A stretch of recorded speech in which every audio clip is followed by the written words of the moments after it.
Welcome to Watercolor Jumpstart number 14. I'm going to start this one off with a pencil drawing. I am using a mechanical pencil. The reason being is that mechanical pencils have a hard lead.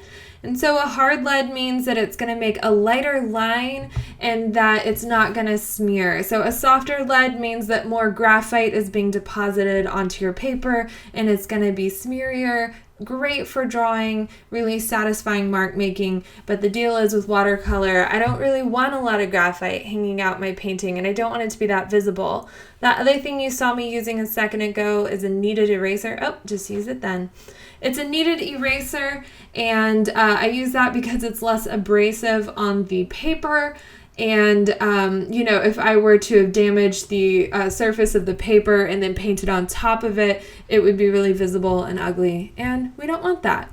So just really light sketching on here, getting some leaves kind of in the right placement. I tried to wing it and do a cactus composition before this. And I suck at winging these sorts of things. And so I need to have a drawing as a guideline. It allows me to make better decisions in the long run. So now I am doing a very light wash of Indian yellow over my entire painting.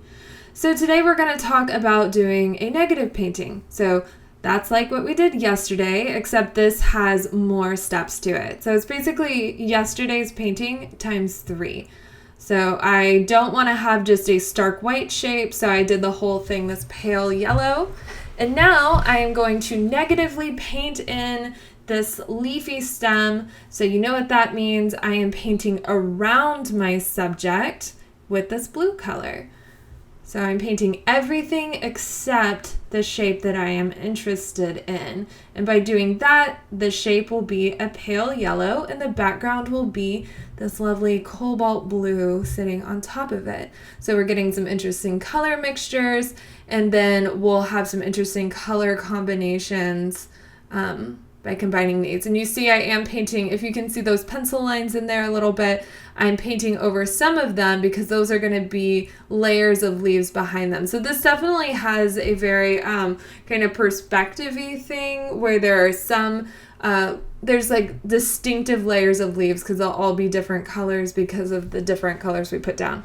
If that makes any sense at all. I feel like this is a bit word salad-y because sometimes it's just about, to understand a concept, you just need to see it instead of talk about it. And negative painting is one of those things where it's like, oh, okay, I get it. It's not like it's that confusing. It's just sometimes it's, I guess, maybe a little counterintuitive. Like this is one that kind of requires a little thought. If there's any hesitation when I'm holding the brush on screen, it's because I'm sitting there and I'm like, wait, what? What color do I need to paint this? So it's just, I don't know. It's not that crazy, but it is something that still kind of confuses me a little bit. So there we go. You can still see that yellow playing with the blue underneath. So we got some color mixing together. So it's a little bit more interesting. And I think I'm using my 8 round silver black velvet brush. And I just want you to notice that, depending on how I use my brush, I use the point and get really fine edges. I use the side and I can cover more area. So now I'm mixing up a Payne's gray mixture and I am going around another set of leaves. I can kind of see my pencil drawing through there and I'm painting around it. So I have these bright yellow leaves that are the closest to us, or they're more light yellow leaves that are closest to us. And then I've got, there's my hair in the camera. Then I've got this layer of blue leaves, and then there will be a layer of these Payne's gray leaves. So I definitely encourage you to look up how other people are using negative painting with watercolor because you can get really elaborate with this. And also we're approaching this in a more stylized and graphic way, but other people, you can incorporate negative painting into your artwork in a way that looks very natural. And so the reason why we even have to think about painting in this way is because if you're using opaque media like acrylic or oil or gouache, you would paint the whole background first, and then you would work from dark to light, right? So if you're painting a bush, you would paint a big green dark blobby, and that's the bush shape. And then you would put the leaves on top of it, working until you put the highlight leaves at the very last step. Well, we can't do that with watercolor because it's transparent. So there's a lot of this kind of strategic decision making where you have to paint around things. And I definitely think that there is a strategy too with picking your subject matter, or at least there is for me. If I see something that's going to require a ton of negative painting, I'll really think about just how badly do I want to paint that, or could I approach it in a different way, because I don't actually use a lot of negative painting in my work, but I don't really paint a lot of subject matters that require me to do that. So it's something to know about, it's something to think about.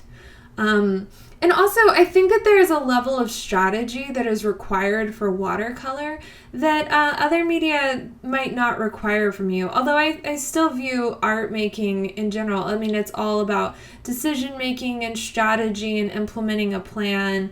I mean, there's a whole lot of, mystic, like, oh, artist, creative, blah, blah, blah. And I actually really hate that because really it is, it can be really cut and dry. Like, this is how you do something in a strategy and creating images. I mean, I guess that's really an approach to realism, is more like that. But I don't know, I find that to be comforting because it doesn't require me to have some sort of like weird spiritual connection to art. It's more about creating and implementing a plan. I like that. So I redarkened my pencil lines. You can see my mechanical pencil and eraser next to there because I couldn't see them through my paint layers. And I need a guide. And here's a decision I still am not sure about. I'm going to go towards it was a good decision, but I'll let you decide how you feel. And I would love to know your thoughts on this. But I did my final layer with quinacridone burnt orange. And usually you would think to just go Payne's gray last. That's like the darkest, coolest color. It's the one that looks most like black. Do that last. But I was like, this would be interesting to put a lighter and warm color on top, because I hadn't really done anything like that before, so I decided to give it a try. And it looks interesting when it's all dried. I think it looks kind of velvety. I feel like in this footage it looks a lot redder, but maybe I'm just comparing it to when it's dry. But yeah, it's this is a different kind of color combination. I really wasn't being as strategic with my color choice on this one because I was more thinking about my shapes and layers and stuff. Sometimes, I mean, really your priority should be everything. Like, it should have a great composition and great color combinations and great, technical this and that, blah, blah, blah. It should be everything's important. But, sometimes it's like I'm really focusing on the technique and I didn't put much thought into color this time.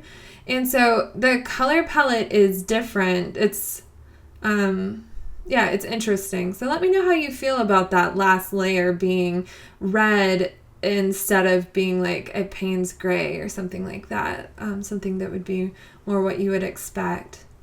So you'll notice this video is a little longer, and it's because I read an article today about videos doing better in the YouTube algorithm that are 10 minutes long. So I hope you're ready for some more chatty videos because they're coming for you.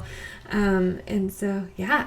Okay, cool. Well, I'll see you guys tomorrow with number 15, halfway through. Yay! And I think that the second half of the painting assignments, they're just a little more complex. And so I'm really looking forward to talking about them and making them.